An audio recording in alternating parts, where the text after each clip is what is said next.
একদম পুরা ফটো আছে বাড়ি ঘর কোত ঘর আমরা গান্দা আপনার নাম কি থেকে দৌড়াই আছে বলে আমরা কই আর ছোৱালী কি হয় আপোনাৰ ছোৱালী আপোনাৰ ছোৱালী অঁ নাম কি আছিলে মঞ্জুৰা বেগম অঁ কেইদিন হ'ল হেৰাইছে সোমবাৰেৰ দিন গা ৰাত হাৰাইছে এজাহাৰ দিছিলে তাই দিছে কোনটো থানা এই গৰজনে ঘৰজান থানা দিছিলে অঁ কিবা অসুবিধা আছিলে মানুহজনৰ মানে অল্প দেবাৰ কাছে মানে আপনি বালা চালা সব কৰছে ফট কৰে দিবাৰ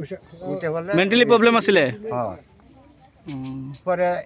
আমরা পরে দিন পিছিয়ে আইছি তারা দৌড়াই ককে গলা কাটা আছে এই বস্তি কইয়া দৌড়াই মারে ভিতরে বলে দৌড়াইছে নামছে পানি তখন আমরা পানি 4-5 জন নামিয়া একের এই ফিসাইটি কাছে আর দুই দেউল লাইন দিছি হাফাদা মানে কাছে এই ফিসাইট নামছি না এই ক্ষেত্রে সব বিচাইছি